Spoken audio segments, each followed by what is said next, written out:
Ayan, pitas-pitas ulit tayo ng ating mga lettuce habang mayroon pa. Ayan, ang dami na naman nating napitas. Samgyup sa bahay, plus ramen, at inihaw na bell pepper. Yummy!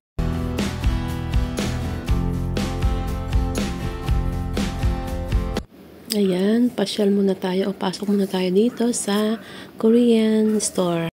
Bibili daw kami ng kimchi para sa samgyup. At ang pang samgyup na, ayan, may nabili tayong 2 beef. Ayan, dahil ang aking mga anak ay mahilig mag-samgyup. Ayan, kami daw ay mag-samgyup sa bahay. Dahil meron naman ng lettuce na ma-harvest. Ayan, yung mga beef na pang samgyup, bumili na lang sila. Tapos merong ano rin na radish. Ayan. Para makamenos, ayan, mag-samgyup na lang sa bahay. Meron ding etong binili nila na, so bumili din pala kami ng kimchi, Korean kimchi, at saka itong ramen. Ito sasabay nating lutuin dito sa ating grill pan. So ayan, unahin nating lagyan ng tubig itong pan dahil nga mag-iinit na siya. Mag-umpisa na tayong magluto ng pang samgyup. Ayan, habang nagluluto ng samgyup ay kumukulo naman yung tubig dyan sa pan para doon sa ating ramen. Ayan. Masarap din yung ramen, ano. Dati ayoko nung ramen. Parang, hindi ko masyadong type. Pero, pagka madalas mo nang natitikman, na siya, masarap na. So, yun nga, 'di ba? Magkano rin naman yung yung samgyup? Magkano rin naman yung samgyup ang isa, 'di ba? Pinaka mura na yata yung 500 ang isa, 500 per head. So, kung meron naman tayong lutuan sa bahay, kung gusto nating makatipid at gusto nating yun nga mag-ramen, ayun, sa bahay, bumili na lang ng mga yung mga pang samgyup, at kung meron naman ding lutuan, yun, sa bahay na lang tayo magluto. Mas makakatipid pa tayo. Sabagay, yun namang Andy beef, mga ganon. Pero nakakaumay din naman pag sobrang dami mo ng tapos hindi naman din dahil ma-oily siya, di ba? Oily. Ayan, kagaya nito, ang dami ng oily.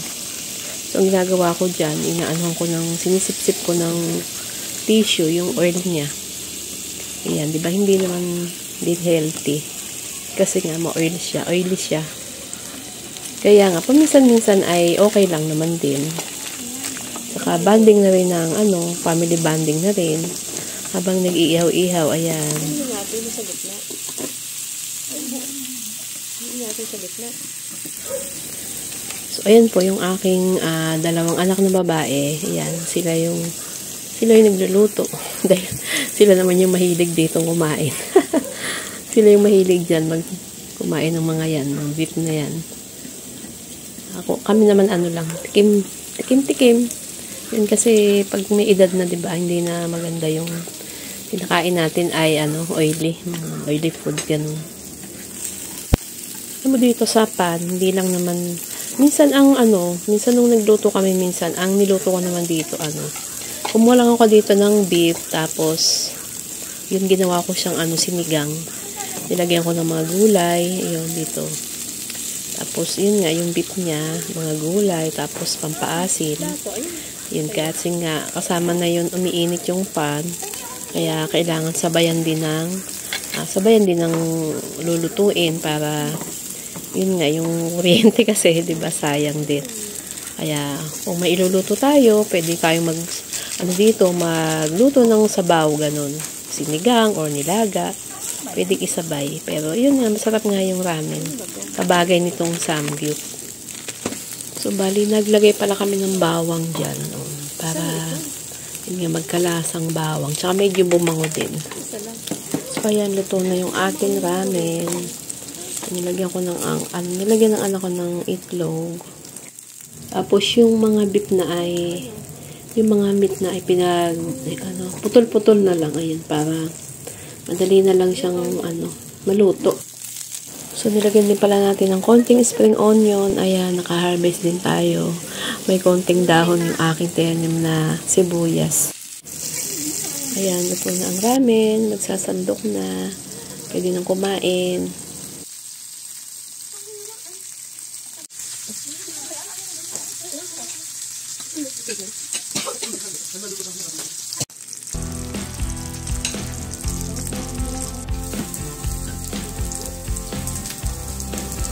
Ayan, tikman na natin kasi mayroon ng mga naluto. Ang laki naman ng nailagay ko. Dagdagan na lang natin ng lettuce. Dagdagan natin ng lettuce. Ayan. Para dumami. Dumami yung kanyang gulay. Ayan, kain na po tayo. Samgyup na po tayo.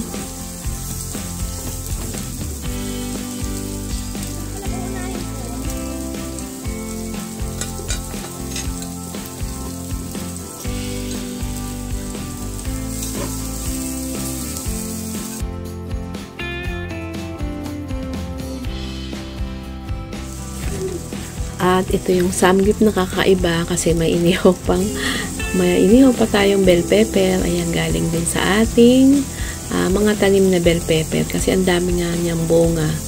Ay, ayan, naglagay din tayo dyan sa lutuan ng samgyup para maluto. Ambang ambang.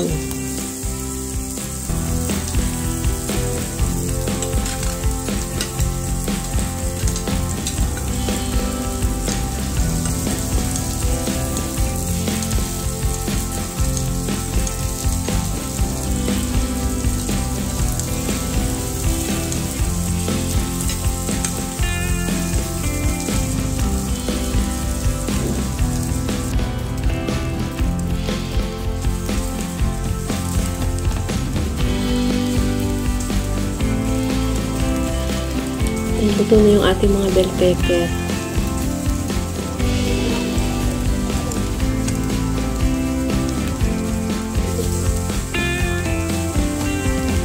So, ayan ang ating samgyupsal.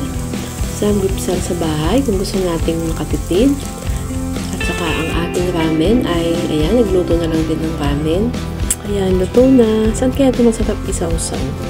Masarap dito yan isawsaw sa bagoong.